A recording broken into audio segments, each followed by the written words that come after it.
Ewa mukafaananyi kano akaddako nkulaze mu kifuba n'olaba emyaliiro 1 2 3 4 5 ye nnamba 5 kye kibatu kyo.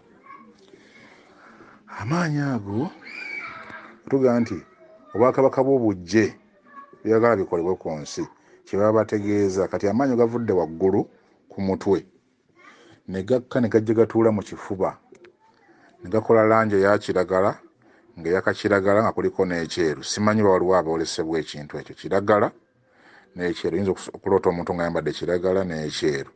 Baba boogera ku bwakabaka Katonda nga buzze ku ki? Your kingdom come, thy will be done on earth. Kati kyekyo mu kifuba y'ensi eya waggulu bwe bwakajjansi, ensi yonna gyejja kajjansi, obwakajjansi. Ensi yonna ejja mu butukuvu, ensi ejja mu kisu, ejja mu kijja, ejja mu kipya, ensi ejja mu luggya. Kati ekifuba lwe luggya. Enjuba ogiraba ng'ezze evudde waggulu ku mutwe nekka ku ki? Nekka mu luggya. Ky'oba olaba nga ku nnyumba kubeerako oluggya, baluyera oluggya. Bayera oluggya okulutukuza, kye bayita okwetukuza mu birowoozo, tibuggyemu endowooza embi mu mutima gwo. Baba bategeeza ekyo kuba Katonda tatuula naki nabatali batukuvu mu ndowooza. Kati bakuuma ebirowoozo byabwe nga biki? Nga bitukuvu. Positivity. Enjuba eri bw'eva waggulu eyagala etuula awatukuvu, bwe butukuvu mu kifuba. Kibula batugattira emikono nga tusaba. Kati obwakabaka bulaba bwe buzze ne butuula mu kifuba kyo. Kakati bwe mumala okutuula mu kifuba kyo, olwo byayagala bye bigenda okukolebwa ku nsi. Kakati olaba eno wansi ku magulu yeewali obutikitiki n'eddakiika, g'emaanyi ago ag'omu lubuto ge tuyita eddakiika. Aga wansi eno wansi mu kisekese be baana bwe butikitiki. Kakati kiri nti maama ava eno wansi mu lubuto waggulu w'ekkundi, oyo yakiika mu butukuvu. Oyo yakiika mu butukuvu kwe batukuza. Olwo babuuza naye waaki abakazi be batukuza? Anti abakazi be beekitiibwa, be balina we wateebwa, be balina we bateerwa, bye bikompe. Kati abo bwe babawa oba ogabidde n'abaana, naye bw'owa omusajja, abasajja abamu bayoza bintu byabwe birala, tebalina nsawo. Omukazi y'alina ensawo. Ensawo oyo wansi w'ekkundi w'aterekera omwana. Kati omukazi bw'aba nga kyekibbo nga y'ensawo, oyo gwe bawa, oyo ye mukiise, ye ddakiika. Ndi ku ssaawa erimu obulimi 3. Essaawa agissaawo ke kalimi k'essaawa. Y'oyo ali ku mutwe yasse ekimu. Oyo yasse ekimu, yali mu bumu bw'omutwe yasse ekimu. Oyo y'essaawa y'abawa. Kati olabye amaanyi ge gasse paka mu kifuba, gatudde ku nsi eya kiragala mu butukuvu, ye white and green mu kifuba. Kakati enjuba olwo eba esse ku nsi, anti eyo enju Katonda mwaba baga nti esse mu nnamba 4. Kibaga nti essaawa 4 era ze 10. 10 era ye 4. Kakati olabye 10 weevudde waggulu ku mutwe nekka mu 4.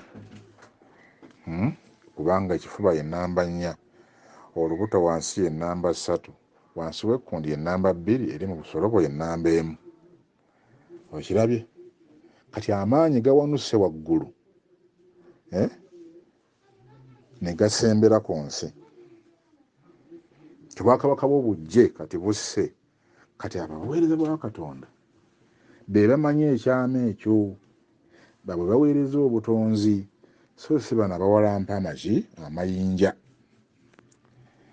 Obirabye ebyo? Kakati abantu bava eno wansi mu lubuto abalya mmere ne bajja okukiika mu kifuba kye bayita eddakiika, nti bakusitula okuva mu 3 kyenvu ne bakuzza mu kiragala ne bakukyusa, kye bayita transformation, nti ekifu kifuuliddwa ekijja ensi empya, kifuuliddwa ekijja ekibadde ekifu kifuuliddwa ekijja, nti abantu ab'oku nsi bali subject to change, balina kukyusibwa.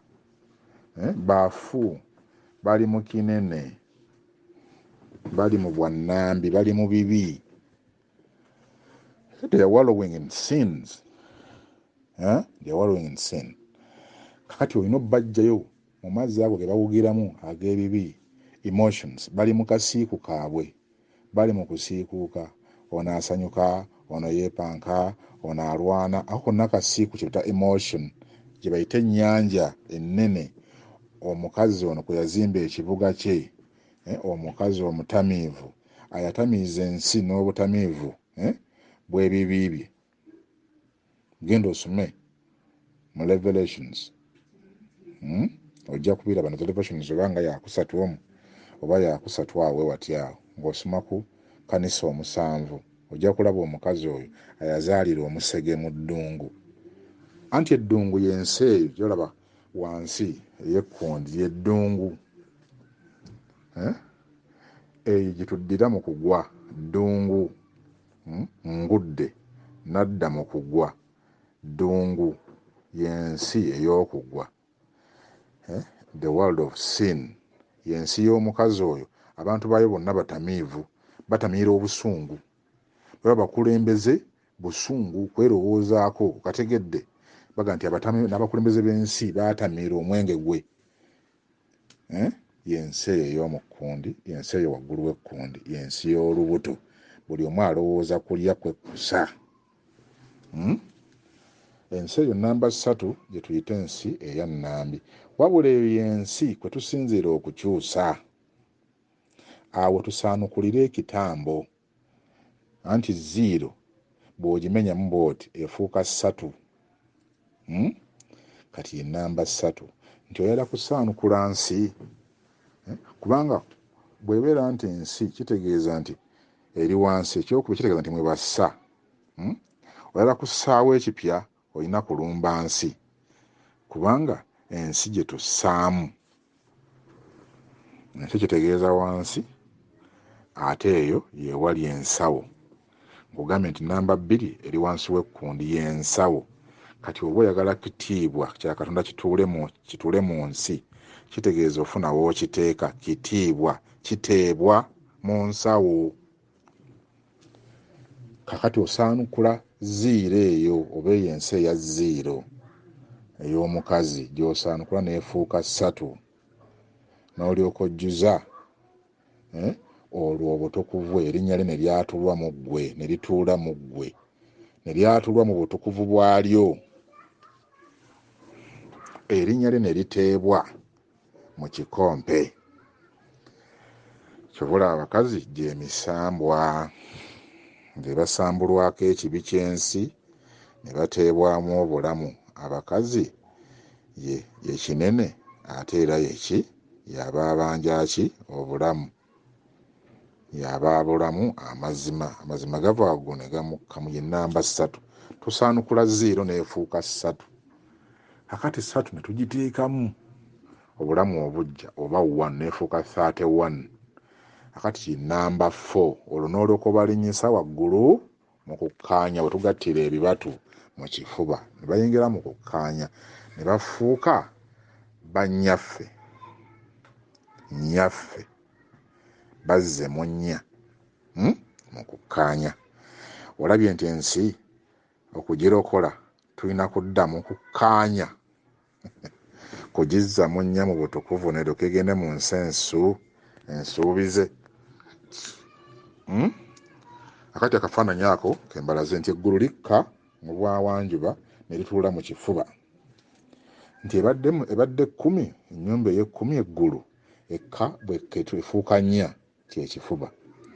Olabye ab'oku nsi ababadde wansi nga basinziira mu emu, bakyusa 3 nti oddira akati n'okwongeraku 3 esaanukuse ne zifuuka 4.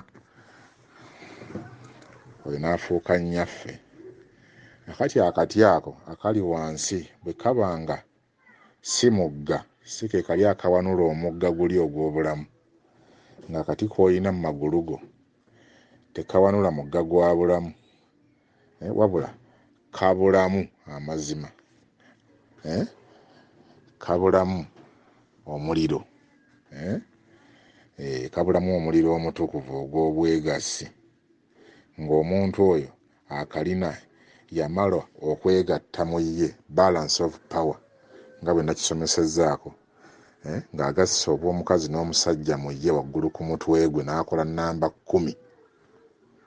Namba 10 yeyina akati ak'obulamu kawanuka waggulu ne kakka ne kajja kayimirira mweneemu yeemu mwemu enemu bw'ebeera nzirugavu galya muliro ne gujja nga muliro ne gukka ne gwegatta ku eno ekibadde ekiddugavu kifuuka ki kikoleezebwa kyonna ne kifuuka ekyandanda. Olwo ekitundu kino ekyemu kyasanze wansi ekituula mu mubiri kikitundu eky'omukazi. Olwo ekitundu ekiwanuse waggulu mu namba 10 eri waggulu ku mutwe gwe muliro. Olabye bwe gukoleeza amazzi gano ne gaba nga gatokota nga geesera gali transformed. Akati omuntu oyo awanuka mu 10 aleeta transformation, aleeta enkyukakyuka ku nsi. Omuntu oyo bw'asanga 3 eno yeesaanukudde oba 0 yeesaanukudde n'agiwa akati aka kafuuse mu bumu 1 anti bubeera bumu 1 + 1 ebeera emu. Bweddira omuliro guteekemu oluku eno emu ebadde luku nga nfu ebadde mu bwamuzimu omufu. Oli aleeseemu spirit kiwanuka n'agigatta kuno. Olabye ogubadde omuzimu we gusaanuusibwa ne gufuuka bumu n'omwoyo ne bubeera obw'omwoyo n'abeera nga ku nsi asigako bwamwoyo asiga obw'omwoyo mu nsi nti asiga obw'omwoyo mu 3 nti emu + 3 yennya kyetuyise ensi ensuubize. Ndowooza nakyo kankikoma awo.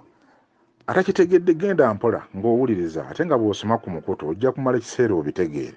Woba onozze ku ssomero oyongera n'obuuza era ojja kubitegeera. Weewaawo.